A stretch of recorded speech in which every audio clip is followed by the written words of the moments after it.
Just looking to see if I am recording now. Let's make sure. Connect stream. Okay, we are here. All right, so release note 6.6.1. New planeswalkers have coming. New planeswalkers are coming to the game here, so I think this is the one that people I've seen so far be the most excited about. Dak Faded, 125 of 125 hit points. That's pretty good. I'm glad that they're not doing. I'm glad they're not doing too much of the under 100 planeswalker hit points anymore. That is a very good quality of life improvement. I don't know if it's intentional, but that's cool. Let's see. Colors, blue and red, of course. Mana bonuses, nothing on white, 3 on blue, 2 on black, and 4 on red, and then green gets a +1. So they're doing the ready style of color spread, which I don't mind. It's not my favorite, but it's not the worst. It's a little bit flat on certain colors, so the nice thing about it is that if you have cryptics, you'll always get mana converted to the one that will give you the most mana when matched anyway. So that's kind of cool. Um, and then also if you use Sunken Citadel, these will all be bumped. So only white will not give you extra mana. So it's definitely something you can build around. But yeah, I personally prefer having +5 on the 2 main colors, even if that means -2 on off color matches. But, that's me. Okay, so let's look at the abilities now. Ability 1, Prodigious Skill. Discard a card and draw 2 cards. If the discarded card had no mana, gain 15 mana. Ability 2, Subterfuge Mastery. Destroy an opposing support card at random. If that card was a non-simple, non-token artifact, create a copy of that card into play under your control. Then reinforce that card 3 times. Otherwise, deal 8 damage to the first opposing creature. And then ability 3, Red Hand Tool. Create 3 Ancient Dagger tokens, then deal X damage to your opponent's planeswalker. X is the number of artifacts you control, including their reinforcements. So, I'm guessing the Ancient Dagger is going to be a support artifact. Okay. Number of artifact supports you control. So, do they not reinforce? Or it doesn't seem like they don't reinforce. So, if you only have this on the board, it's only going to do, 4 damage? If you only have this artifact in play? I mean, we could still build around that, right? But just on its own, it's not that powerful for that part of the support. But let's look at the rest of it. At the beginning of your turn, gain X mana. X is the number of your opponent's greatest mana bonuses, up to 15. Wow, okay. So, if they're not using something like Hall of Gemstone, how much is that normally going to give you in terms of mana? It's probably going to be anywhere from 5 to 8 mana a turn, right? No, actually less than that, probably 3 to 5 mana a turn for free, which is pretty okay, pretty average. When your opponent converts gems during their turn, increase this card's level by 1. At the beginning of your turn, deal Y damage to your opponent's planeswalker. Y is 3 times this card's level, then the support loses 1 shield. Well, that can be powerful. They definitely are doing things to try and discourage people from using mass gem conversion. But I don't know. At the beginning of your turn, dealing that damage, that might be a little too late. To be honest, if you're in the middle of a Galta loop or something like that, waiting till the next turn to have an answer for it is usually not going to be enough for you. And then dealing damage, depending on how much this level is, how much this level is upped per conversion.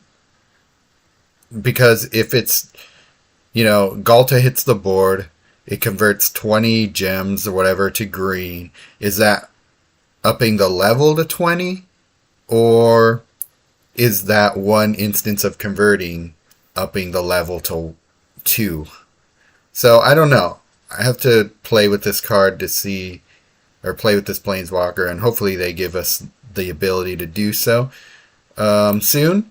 But I don't know. I have a lot of questions there. But let's go back and look at the ability. Discard a card and draw 2 cards. If the discarded card had no mana, gain 15 mana. I mean, that is an amazing first ability. That's so good. Gaining 15 mana just from hitting that. And it's only 6. And it's good that they're keeping the cost of the loyalty ability down that low. But that's great. Wow, discard a card had no mana, gain 15 mana. That's such a good ability. Discard a card and draw 2 cards. Yeah, so just make sure that you discard a card that doesn't have mana. I mean, that's not that hard. Just have a Vanguard or whatever that draws a card for you and gives it no mana. And then you hit this ability and bam, you got 15 mana. So that's awesome. Or even just wait for your card draw. And you should get a card with no mana in your hand every turn anyway. So just discard that card if you are able to. And then bam, 15 mana. That's great. Ability to Subterfuge Mastery, cost 8. Destroy an opposing support card at random. I don't know how I feel about that. That can just hit like a clue token or a gold token and not do much for us. That card is a non-simple, non-token artifact. Create a copy of that card into play under your control. Okay, so that presupposes that your opponent is playing with artifacts. Then reinforce that card 3 times. Otherwise, deal 8 damage to the first opposing creature. So basically, this card, or this ability in essence, is you destroy an opposing support card and you deal 8 damage to the first opposing creature. That's a way inferior ability to the first ability, I feel. I don't even know if it's that much worse than the third ability. I have a lot of questions about the third ability. I don't know. I don't really know how I feel about the rest of his abilities, but that first one, man, that's so good. Can't wait to try him, but I don't know. He might be very strong. I'm not totally sure. Oh, they didn't tell us yet what their deck limits are on these, so that's something to take a look for. Jace Reawakened, so a new Jace. A Jace is a human planeswalker. Yeah, I don't care about the lore. Jace is a blue planeswalker. Okay, just give us a little description. Mana bonuses. White +2, black. Okay, so they're doing this again, kind of. Not really. So blue gets +4, so that's 7 mana. Black +3, so that's 6 mana. White +2, 5 mana. Green +1, 4 mana. Red -1. So again, decent mana spread. You can pump that up with a few different things, but yeah, not bad. Definitely want to use Cryptics and Sunken Citadel with these planeswalkers. Passive ability. When you draw your first card each turn, if this is turn 1, 2, or 3, your blue mana bonus is increased by 1. Otherwise, increase the last card in your opponent's hand by 2. Okay, so you can pump up his blue mana bonuses, so that's kind of cool. Okay, so when you draw your first... So by turn 3, your mana bonus on blue is going to be +7. So that's pretty solid. And then any turn after that, you're increasing the cost in your opponent's hand by 2. That's a pretty good passive ability. I don't hate that. That might be cool. Ability 1, Psychic Manipulation. Discard your last card, gain X mana. X is the base cost of the discarded card. Okay, so we're getting pretty much Narset's second ability in his as his first almost. I mean, the part of Narset's second ability that people most care about is the gaining mana. Um, it doesn't have the card draw, of course, but that's fine. Discarding your last card to gain X mana is pretty great. It is cost of 8 loyalty, which is okay. I wish it cost a little less, but it's still a very strong ability. Ability 2, Memory Reversal. Return up to 1 random opposing support to their owner's hand. This effect can affect vanguards. Okay, that's good. Turn the first opposing creature to their owner's hand, then increase the cost of those cards by 6. That's cool. I like the first opposing creature. That bounce. So that's not bad. Increase the cost of those cards by 6 is pretty good, actually. The only thing I am wondering about is, will this trigger even if your opponent has no room in their hand? Because if not, then this really bumps it down in utility. Because if their hand is full and you can basically destroy a support and their first opposing creature just from using this ability, that's pretty good. Yeah, that's something I would probably use. Ability 3, Telepathic Shock, cost 17. Drain all mana from your opponent's hand. Damn. Deal X damage to your opponent's Planeswalker. X is 45 minus the amount of mana drained from their hand this way. Okay, interesting. Exile the last 2 cards from your hand. Then the first 2 cards in your exile gain plot 6 and the plotted emblem. So how's that going to work? For cards that don't have anything when you trigger plotted, what would be the point of that? I don't know. This part of the card, or the ability, I don't know if I understand it too well. Plot 6. So, okay, so say the card does have plotted. Okay, let's start there. Plotted 6. But then how do you get mana into them so that... Well, actually, if they're plotted 6 and the plotted emblem... Okay, so if a card has a plotted emblem, it goes to your exile and it comes back with full mana. Okay, I get it now. Alright, so plotted emblem, just the way plotted works is if they have the plotted emblem, they come back to your hand at the end of the turn with full mana. So that's why they get plot 6. Plot 6 seems a bit arbitrary, the number 6 there. But whatever. They come back to your hand with plotted... they come back to your hand with full mana at the end of your turn is probably the most important part of that. So, okay, that makes a little more sense to me. 45 minus... So, it's possible if your opponent has their cards with a bunch of mana in their hand, then it's possible that this card or this ability doesn't really do much damage for that. But the whole idea of draining all the mana from your opponent's hand can be pretty powerful. Deal X damage to your opponent's Planeswalker. Depending on where you are in the game, you may or may not really like that. If you're using this Planeswalker in a coalition event, for example, and you're still trying to hit objectives, this could maybe speed up the win in a way that you may not want. But you know, this will take some playing around to figure out, because it could be that 45 minus whatever is not that big a deal, but it seems to be it's a pretty powerful ability. So will I like this one more than Jace the Perfected Mind? Not totally sure yet. Jace definitely...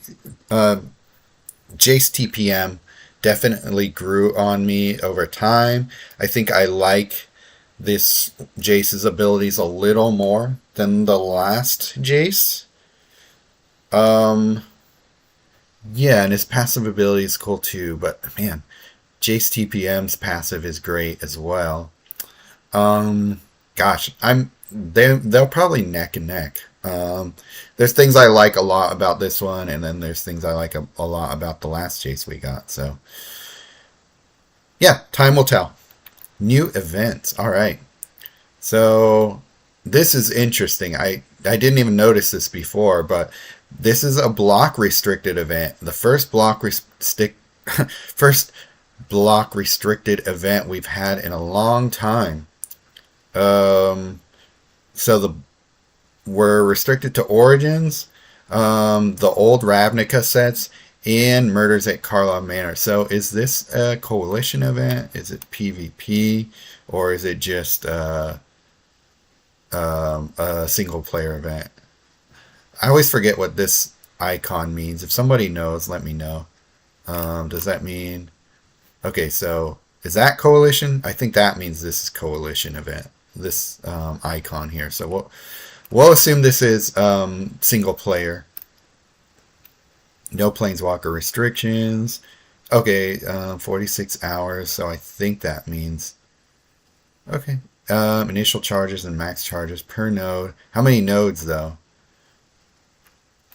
I don't know. Oh, okay. So these are a different enemy and all played in a different style. Interesting. Complete event notes. Check our event details form. Okay, I'll check that out in a bit because this is interesting. King of Knight of Molarhold, Dream Eater. Does this mean these are different nodes that we're playing? So 1, 2, 3, 4, 5, 6, 7, 8, 8 different nodes with 6. Man, okay, I definitely need clarification on a lot of this stuff. The greatest heist. Okay, so I'm thinking this is a coalition one. Max initial charges, max charges 12. Special rules.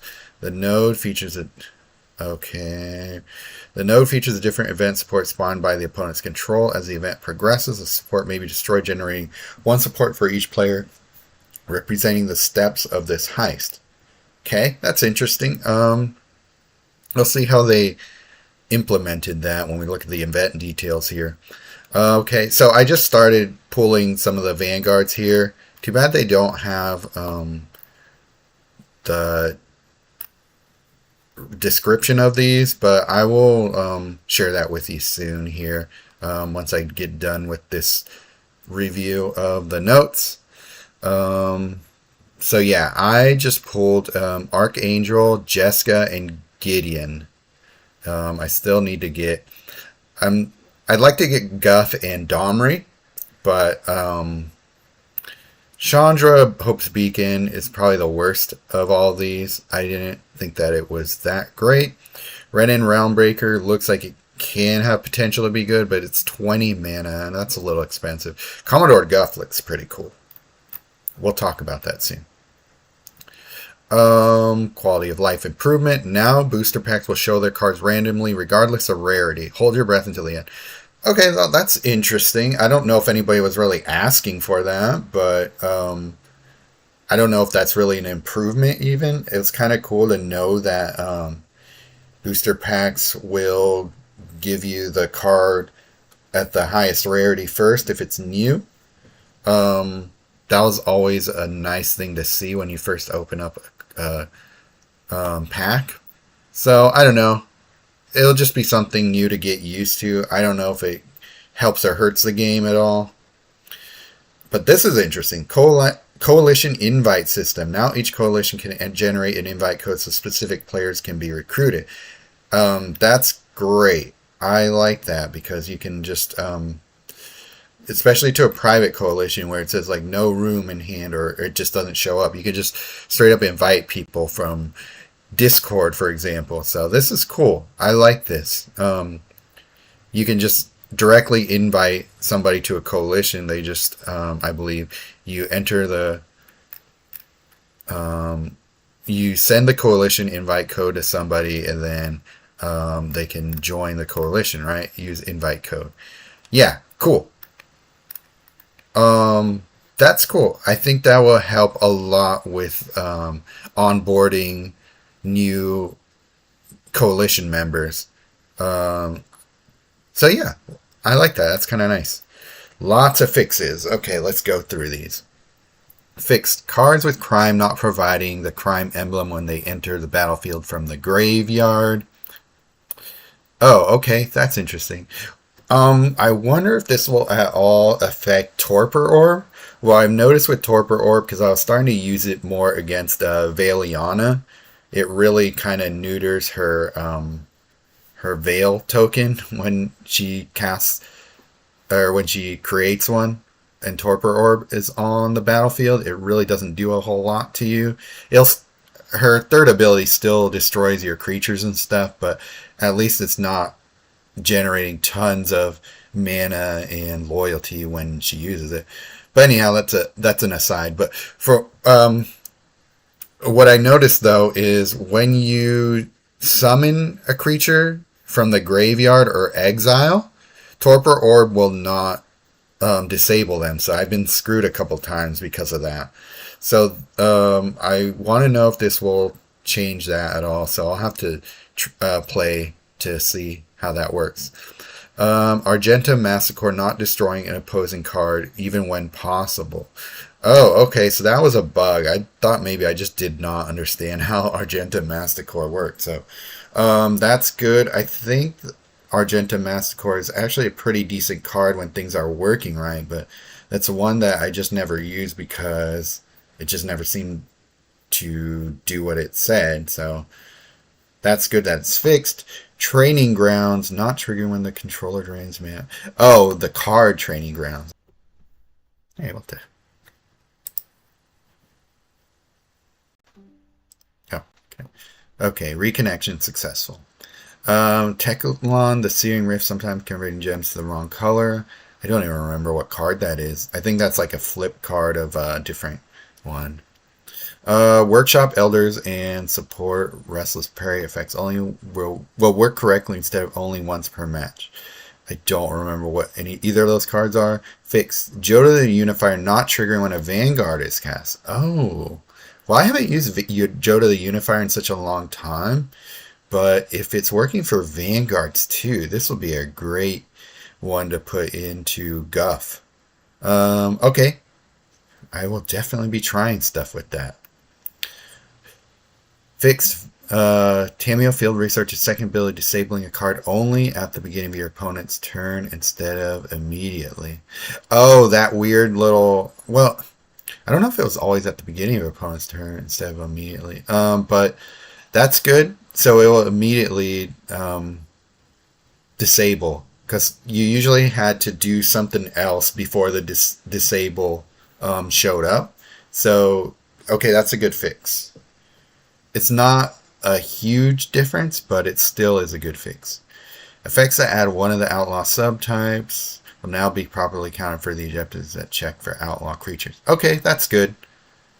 I think that was something that was annoying people for the for one of the events that counts that.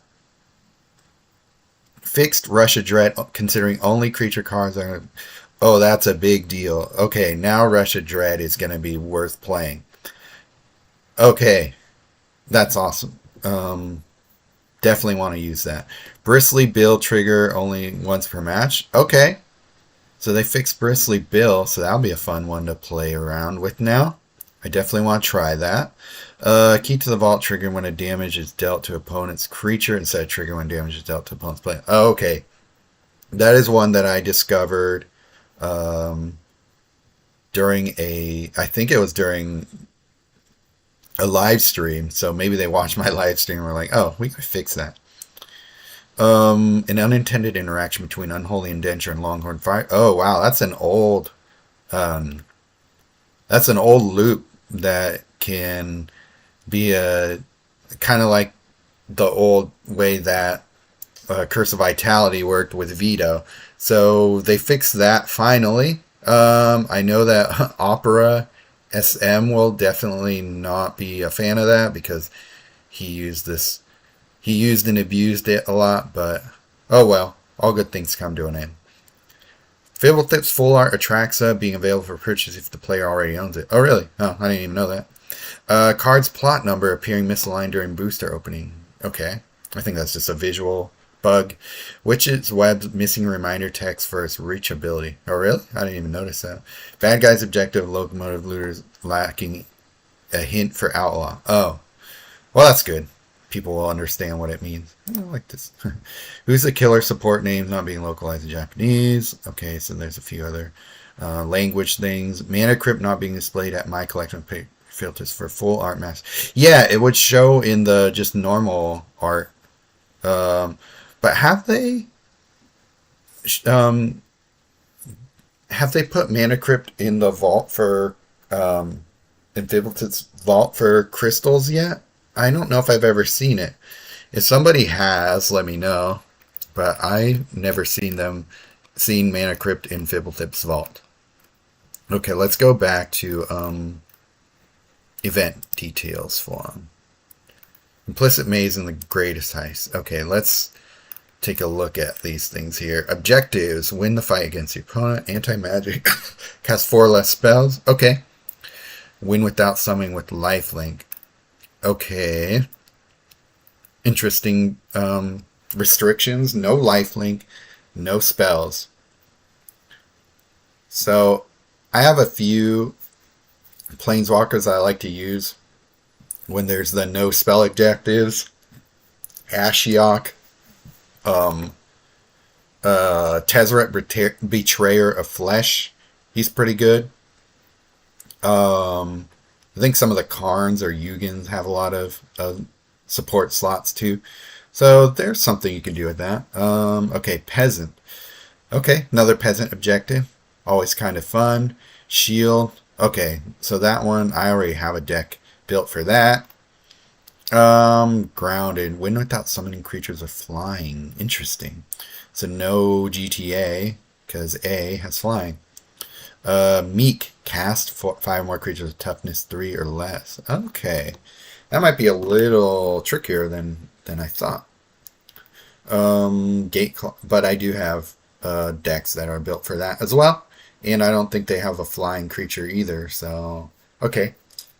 I got that covered. Cast 5 creatures with toughness 6 or more. Okay, so this is where you use GTA, right? But you have to attack 10 or more times during a single fight. So you definitely got to give your creatures double strike. So, GTA could work for that still, but you have to find a way to make sure you don't win too quickly. So, probably just throw in a Great Aurora or something to restart.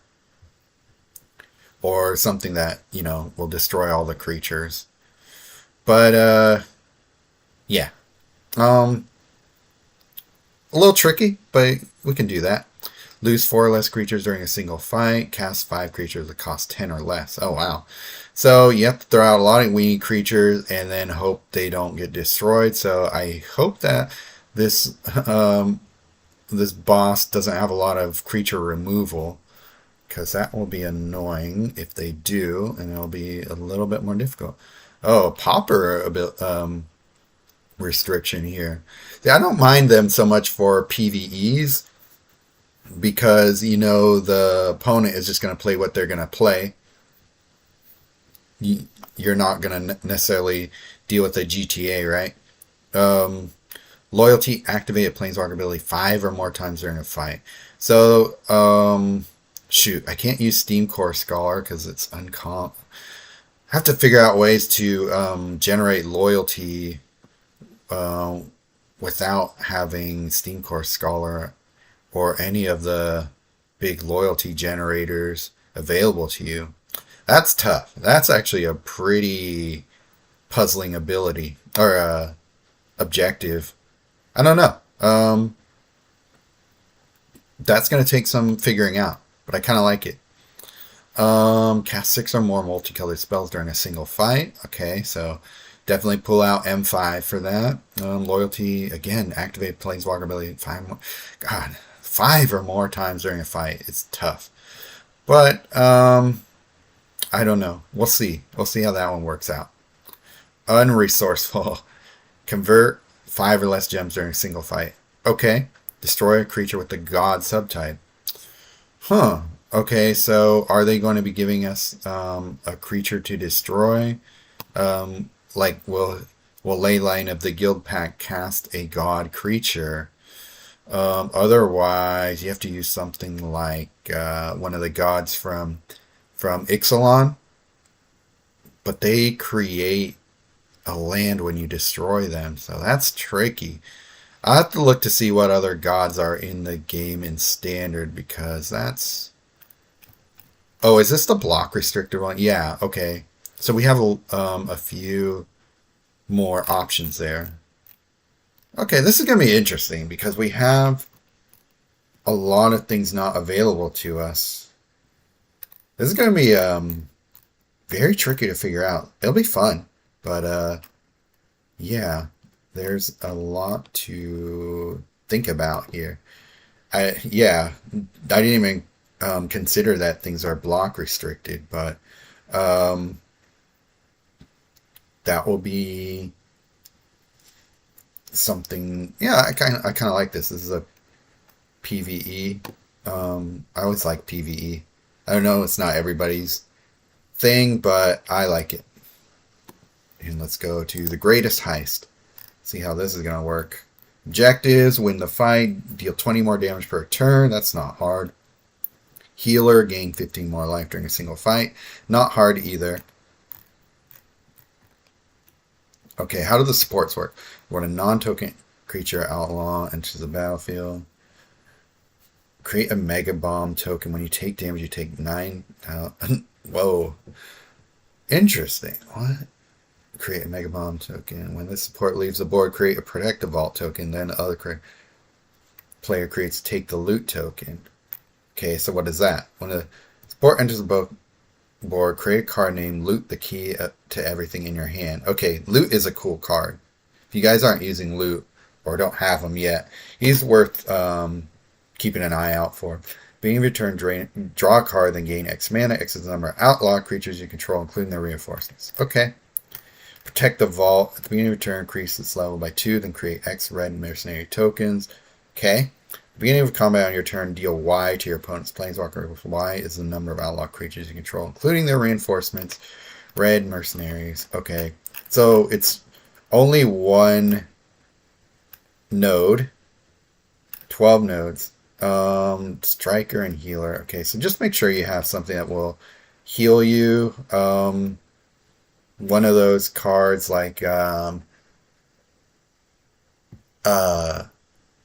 life insurance. You can just do that with the with all this stuff. The creating the red mercenary tokens. That alone will probably get you that. And then also Healer of the Pride, that the white case from MKM, that will also help. So yeah, there's a lot of ways. So I'm thinking you're probably going to see a lot of healer loops, and then yeah, just be done with it by then. Yeah, I could see that's probably going to be the main thing you see in this battle. I don't see any individual ranking.